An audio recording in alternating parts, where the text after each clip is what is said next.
Hello students, आज हम पढ़ेंगे class 10th circles chapter number 10।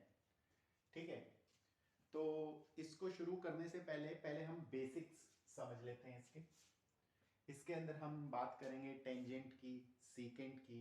ठीक है, पहले ये चीजें होती क्या हैं उसको समझ लेते हैं। सबसे पहले हम 3 केस लेते हैं। 3 केस में हम एक लेंगे सर्कल और एक लेंगे लाइन। ठीक, एक सर्कल लिया, एक लाइन ली हमने यहां पर केस 1। एक सर्कल लिया और यहां पर एक लाइन ली जो कि सर्कल को एक पॉइंट पर टच करती हुई जा रही है। एक सर्कल लिया और एक लाइन ली जो कि यहां पर सर्कल को 2 पॉइंट्स पर टच करती हुई जा रही है। इधर कोई पॉइंट ऑफ कांटेक्ट नहीं है और इस केस को आप नहीं पढ़ेंगे, पढ़ना भी नहीं है हमें इस चैप्टर में। इस केस को यहां पर सिर्फ एक ही पॉइंट पर पॉइंट ऑफ कांटेक्ट है और ये जो लाइन है इसको हम टेंजेंट बोलते हैं। क्या बोलते हैं? टेंजेंट। ठीक, इधर ये जो लाइन है ये सर्कल के अंदर से भी जा रही है और पॉइंट ऑफ कांटेक्ट आपके 2 हैं, तो इसको हम बोलते हैं सीकेंट। क्या बोलते हैं? सीकेंट। अब ये जो लाइन है इसको और अच्छे से समझने के लिए कि ये पॉइंट ऑफ कांटेक्ट कैसे एक है, हमें पता है कि एक सेंटर से सर्कल क्या होता है, बहुत सारे फिक्स डिस्टेंस के पॉइंट्स होते हैं। हम इस सेंटर को इधर ले लेते हैं। ठीक है, अगर मैं इधर और पॉइंट्स ड्रॉ करूंगा, करता रहूंगा तो ये क्या हो जाएगी, एक लाइन बन जाएगी इस तरीके से और एक सर्कल बन जाएगा। मतलब सेंटर से फिक्स डिस्टेंस पे बहुत सारे इनफाइनाइट पॉइंट्स होते हैं। ठीक है, फिक्स डिस्टेंस पे, तो उससे एक सर्कल बनता है। अब अगर मान लो मैं ये पॉइंट लेता हूं, इधर से लाइन जा रही है तो ये इस एक पॉइंट को टच कर रही है, इसको हम टेंजेंट बोलेंगे। क्या बोलेंगे हम? टेंजेंट बोलेंगे। और हमने जो इस चैप्टर में पढ़ना है, हमने टेंजेंट और सीकेंट के बारे में पढ़ना है। उसमें भी हम टेंजेंट के बारे में ज्यादा पढ़ेंगे, सीकेंट को हमने 1-2 केसेस में ही पढ़ना है। ठीक है,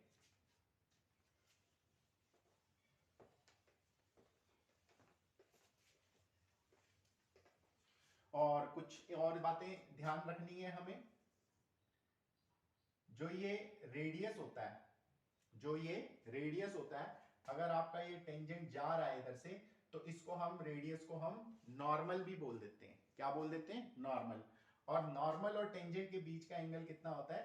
90 डिग्री। कितना होता है? हमेशा 90 डिग्री। ये हमेशा हमें ध्यान रखना है। ठीक है, और आपको बता ही दिया मैंने कि टेंजेंट एक पॉइंट पर मिलता है इसके सर्कल के साथ। अब हम कुछ प्रॉब्लम्स कर लेते हैं एक्सरसाइज 10.1 की। ठीक है,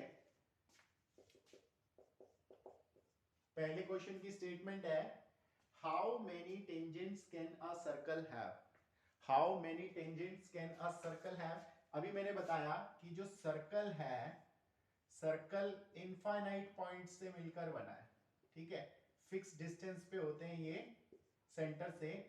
अगर इनफाइनाइट पॉइंट्स हैं तो उनके ऊपर, हर पॉइंट के ऊपर टेंजेंट बन सकता है। तो इसका मतलब क्या है कि इनफाइनाइट टेंजेंट्स भी हो सकते हैं। तो हमारे पहले क्वेश्चन का आंसर क्या है? इनफाइनाइट। पहले क्वेश्चन का आंसर क्या है? इनफाइनाइट। ठीक है, दूसरा क्वेश्चन है, दूसरे का सेकंड क्वेश्चन का first part, fill in the blanks. Number 1, a tangent to a circle intersect it in a dash points. A tangent to a circle intersect in dash points. कितने points पर मिलता है? बताया मैंने आपको कि सिंगल पॉइंट पर मिलेगा, एक ही पॉइंट पर मिलेगा, एक से ज्यादा पॉइंट पर नहीं मिलेगा। अब इसको समझने के लिए देखो, आप ये कर सकते हैं, मान लो ये पॉइंट है, ये तो आपका एक्चुअल टेंजेंट है। अगर इससे कोई हल्का टिल्टेड होगा तो ऐसे जाएगा, ऐसे जाएगा, और अगर कोई इससे अंदर जा रहा होगा तो ऐसे जाएगा। तो आप देख रहे हो इस लाइन के अलावा बाकी कोई भी है वो 2 पॉइंट्स पर काट रहा है, इसीलिए एक ही टेंजेंट, एक ही पॉइंट पर एक ही टेंजेंट होगा। ठीक है, क्योंकि इनफाइनाइट पॉइंट्स हैं तो इनफाइनाइट टेंजेंट हो सकते हैं, पर एक पॉइंट पर एक ही टेंजेंट होगा। ठीक, सेकेंड पार्ट है, a line intersecting a circle in 2 points is called dash. अभी बताया था मैंने आपको इंट्रोडक्शन के अंदर कि जो लाइन इंटरसेक्ट करती है 2 पॉइंट्स पर, उसको क्या बोलते हैं? सीकेंट बोलते हैं। क्या बोलते हैं? सीकेंट बोलते हैं। अच्छा, एक चीज और देखो, अगर मैं ये यहां पर है ना, ये डिस्टेंस इतना है, इस डिस्टेंस को अगर कम करता हूं तो ये इधर आ जाता है, और कम हो गया तो ये 2 पॉइंट्स यहां आ गए, और कम करता हूं तो ये 2 पॉइंट्स यहां आ गए। देखो आप पॉइंट के बीच का जो ये डिस्टेंस है ये कम होता जा रहा है, और अल्टीमेटली क्या होगा, अगर मैं बिल्कुल यहां पर बात करता हूं तो ये दोनों पॉइंट एक दूसरे के ऊपर आ गए। देखो यहाँ डिस्टेंस ज्यादा था, यहाँ उससे कम, यहाँ उससे कम। जैसे जैसे ये डिस्टेंस कम होता जा रहा है इन दोनों पॉइंट्स के बीच का डिस्टेंस भी क्या होता जा रहा है, कम होता जा रहा है। इसका मतलब जब ये पॉइंट सर्कल के ऊपर आ गया तो यहां पर 2 पॉइंट एग्जिस्ट करते हैं, कितने, 1 2, ये वाले 2, ठीक है। इसका मतलब टेंजेंट भी सीकेंट का स्पेशल केस है, टेंजेंट भी सीकेंट का स्पेशल केस है। नेक्स्ट क्वेश्चन है हमारा सेकंड क्वेश्चन का थर्ड पार्ट, इस circle can have dash parallel tangents at the most. Circle के अंदर कितने पैरेलल टेंजेंट्स हो सकते हैं, देखो यहां पर एक पॉइंट, यहां पर एक पॉइंट,